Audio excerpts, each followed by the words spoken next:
for those of us that are parents, somebody somewhere is folding clothes that are never going to need to be washed again. They're emptying a dryer with tiny little pairs of shorts. Maybe they were just, getting rid of the winter clothes and starting to pack stuff away.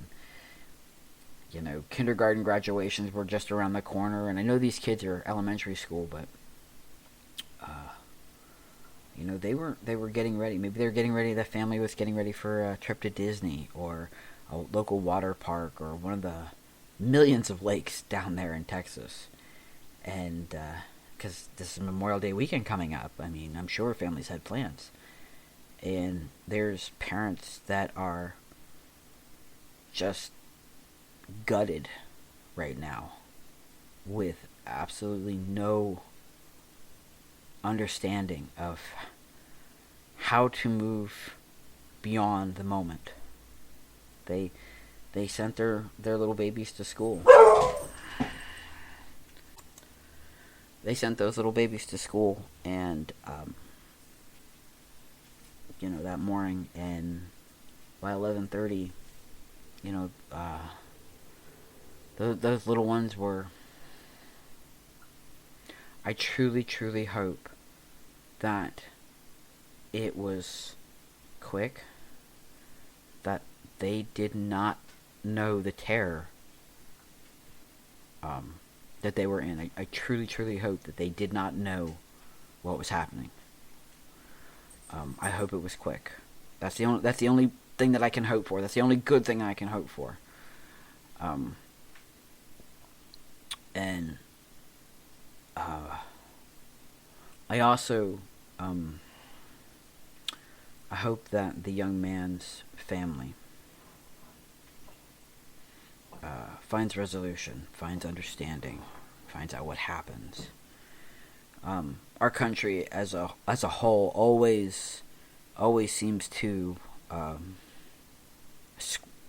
squawk is the word I was going to use. Squawk after these things.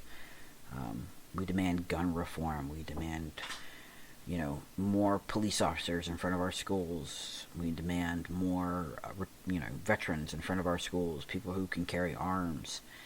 And, but the thing of it is that after a while we squawk a little bit, nothing gets done, and then the world goes quiet, and then it happens all over again. And we see that time and time again. And there's no, I hate to say this, but there's no end to the circle. It just doesn't seem like, it seems like it's an endless, perpetual, constant chain of events, and we haven't found how to break the link in the chain.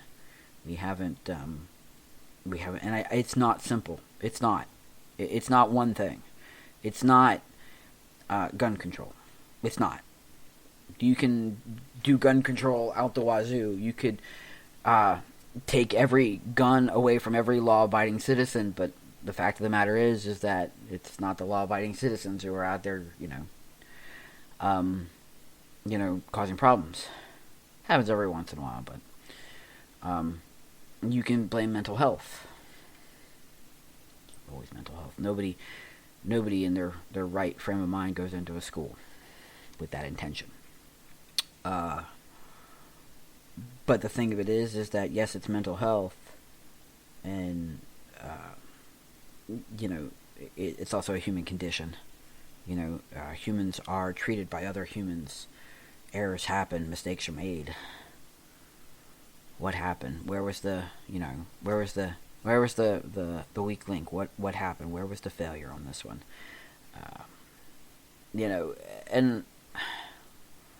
And I like I said, and I as a teacher, I'm reeling because I don't work in an environment where, I don't want to say I don't work in an environment where this can never happen, because anything can happen.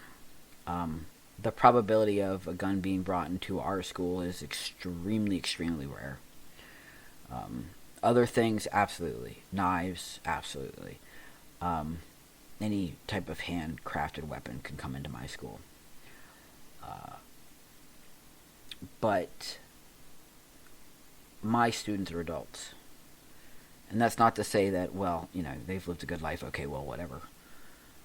But it's different. It's different. I have so many friends who teach elementary school. I have so many friends who teach middle and high school. My biological father and my stepmother teach high school. And things like this in the news always bring me back to, why did we choose this profession? I can remember being in high school and going, hey, I'm going to be a teacher.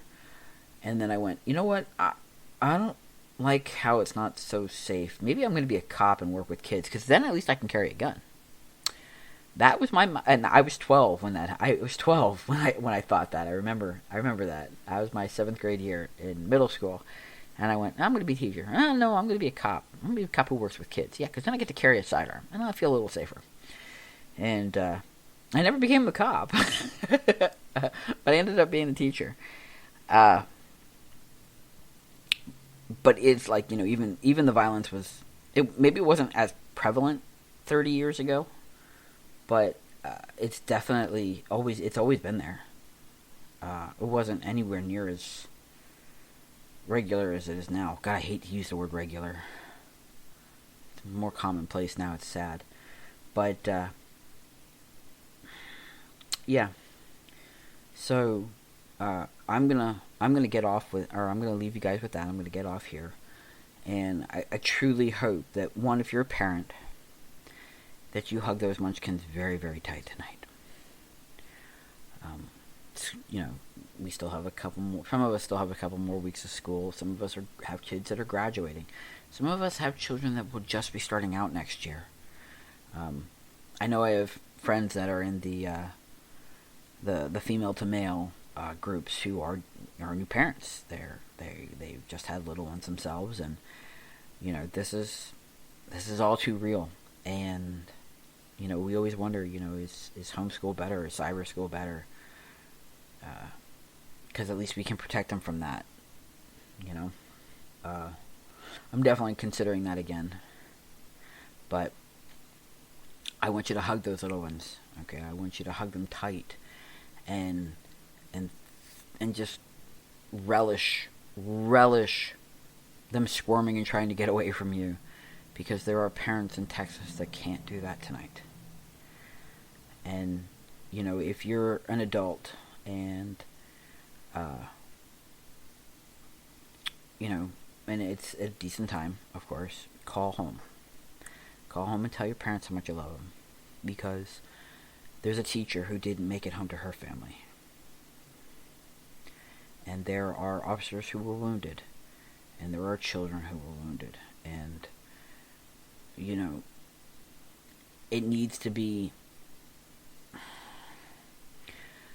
the town in Texas, that school district, they're going to slowly heal. It will take time. It always takes time. We never forget.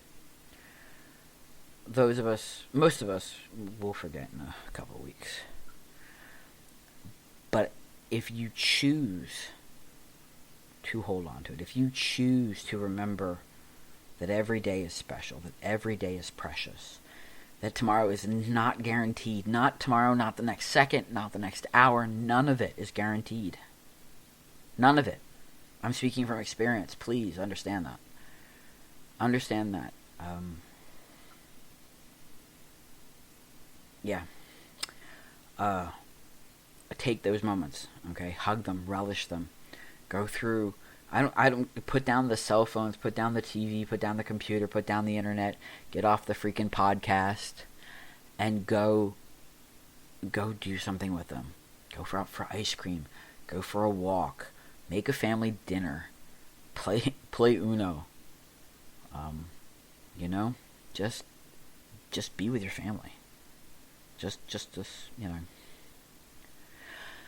So, I will see you guys on Sunday. And I don't know what we'll talk about. Hopefully it's something slightly more cheery than this. But, alright. Like I said, be yourself, be you, be thrilled to be you. We're stepping into June, into Pride Month. And hug your family tonight. Alright? Peace out.